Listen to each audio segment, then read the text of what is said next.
بلا حيرة ولا تخمام لعشاق غريبة أو البهلة. هذه راها ما يمكنش، من غريبة فنيونة وكيوت بثلاثة النكهات، وحدة تنسيك في الثانية مع جميع أسرارها بلا تعقيدات.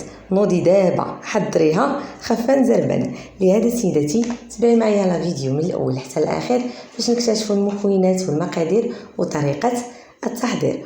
والله يجزيكم بخير. ما تنساوناش من اللايكات ديالكم للتشجيع فقط ومن البارطاج باش تعمل فائده على الجميع. ومرحبا 100 الف مرحبا بالمشتركين الجدد اللي اول مره كينضموا لقناتي وعجبهم اكيد المحتوى. ما عليهم الا يفعلوا الجرس فضلا وليس امرا باش توصلوا دائما بالجديد على قناه سكينه الصويريه.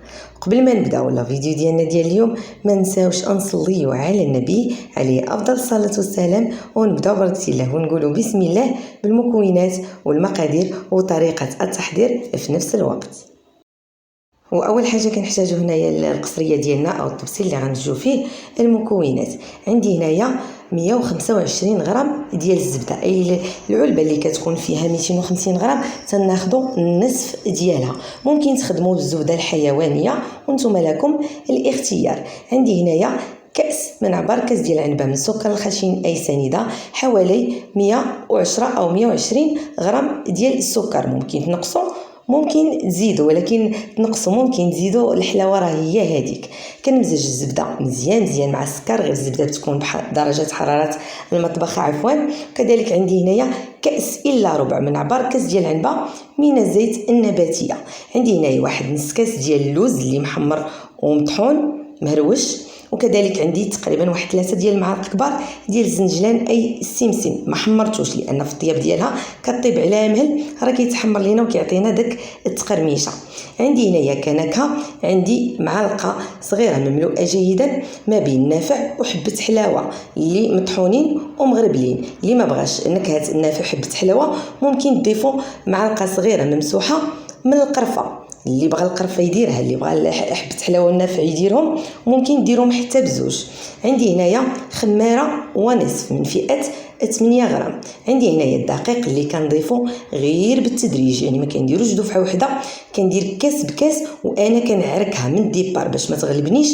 ملي كندير دقيق دفعه واحده ما كتعركش لينا، ما كيدخلوش داك المكونات وما كيمتزجوش لينا مزيان. كيف ما كتشاهدوا كنبقى نضيف الدقيق غير بالتدريج وانا كان معك. وراه تقطع ليا واحد المقطع في التصوير، صحابي انا كنصور والكاميرا كانت طافيه، يعني راه معكتها كتجينا مرمله على هذا الشكل هذا باش تنجح معكم غريبه.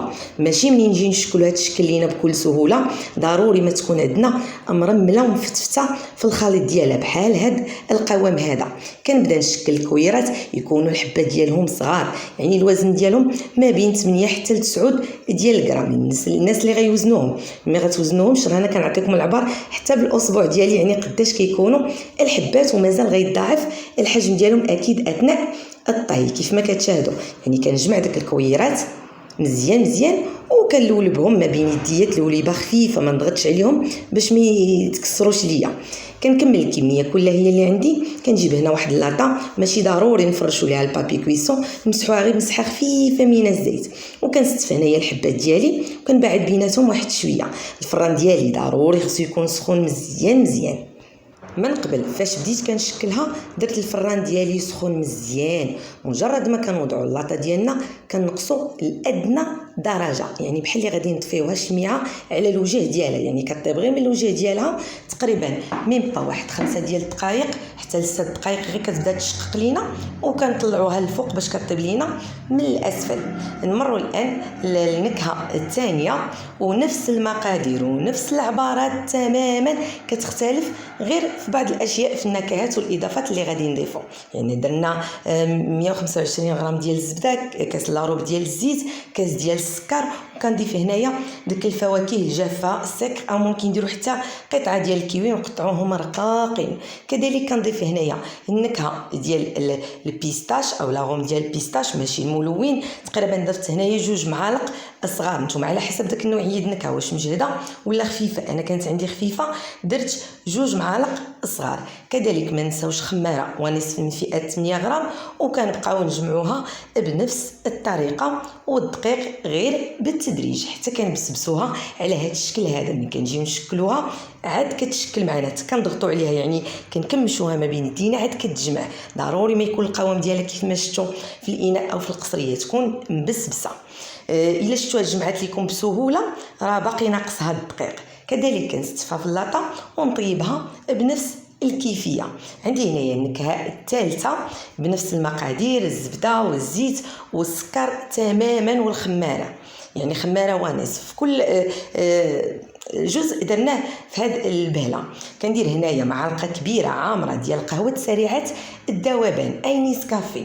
ممكن ديروا لاغوم ديال القهوه او الروح ديال القهوه، انا جبت لكم اللي غيكون موجود عندكم في البيت. عندي كذلك 2 معالق كبار مملوئين جيدا من بودره الكاكاو المر، وكنبقى نضيف كذلك الدقيق غير بالتدريج، وكنبسبسوها بنفس الشكل بنفس الطريقه، وكنشكلوها بنفس الحجم. انا احتفظت بداك الحبات الاولين باش يجيوني نفس الحجم. كنطيبها كذلك بنفس الطريقه. وهذه هي اللاطه الاولى. من بعد ما طابت وخرجتها تقريبا واحد 10 ديال الدقائق كانت واجده. غير النار تكون مهيله، ونأكد على الفران يكون سخون مزيان مزيان من الاول، وما نبقاوش نحلو ونسدو عليها. يعني كيف نسدو نحسبوا ليها هذاك 6 ديال الدقائق نحلو عليها كنلقاوها تشققات، وكنكملوا ليها الطياب ديالها من الاسفل. وهذا هو الشكل ديالها، كتجي كيوت وفنيونه حلوه، يعني غادي تعجبكم بكل معنى من كلمه. بغض النظر على النكهات اللي خلفناهم كتجي رائعه جدا في المذاق. انا في هذه اللاطه هذه حطيت واحد الحبه من البهله البيضاء، عجينه البيضاء، طيبتها معاها باش نشوف اللون ديال الطياب ديالها كتكون كمل، لان اللي فيها القهوه ما كتعطيناش اللون، غنبقاو نتسناو عليها الطيب مجرد ما كتشقق لينا. كذلك كنطلعوها من واحد 2 دقائق من الاسفل ونخرجوها مباشره.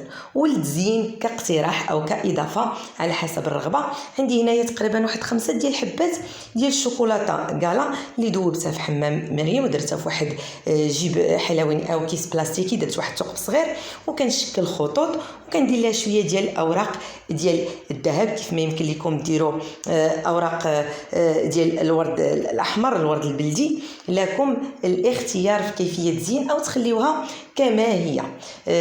ما نسيت ما ذكرتش البيب شوكولا، راني درت واحد تقريبا 2 معالق كبار ديال بيب شوكولا، راه بانوا لكم في لا فيديو. كيبقى مرحله اختياريه، ممكن تاخذوا حتى الشوكولاته العاديه تقطعوها رقيقه وتضيفوا واحد 2 معالق حتى 3 ديال الشوكولاته. مع هذه ديال نكهه القهوه كتجي خطيره في المذاق. صدقوني غتجربوا هاد النوعيه ديال هاد ميني غريبه او ميني بهله، كتجي خطيره لا شكلا ولا مذاقا. صراحه كلهم بنانين كلهم غزالين. انا عجبتني هذه ديال القهوه ما يمكنش، المذاق ديالها خرافي. كذلك هذه ديال نكهه البيستاش، مع درنا فيها داك الفخوي سكر ديال البيستاش، كتجي رائعه جدا. اما البلديه ديالنا اللي فيها اللوز الزنجلان حكايتها حكايه، سرطان بلا مدغان، كتجي فتيه وهشيشه كيف ما كتشاهدوا معايا. هذا هو الاقتراح ديال اليوم ديال حليوات هكا لدوازاتاي لجميع مناسباتنا. كنحضروهم يعني دفعه واحده، يعني راه حضرتهم دفعه واحده. كنحيد الشكل كنديرو في اللاطه يطيب في الفران، وكنعاود نرونو خليط اخر باي نكهه بغينا. ممكن نديرو حتى الفرomboise او الفريز او الكراميل، لكم الاختيار. كيف ما كتشاهدوا كتعطينا واحد الكميه ما شاء الله تبارك الله وفيره، وب3 النكهات، وحده تنسيك في الثانيه. الله يجازيكم بخير. ما تنساوناش من اللايكات ديالكم ومن البارطاج باش تعمل فائده على الجميع. والى اللقاء في وصفه مقبله ان شاء الله، دائما مع الجديد والسهل والسريع على قناه سكينه السوريه. ودمتم في رعايه الله.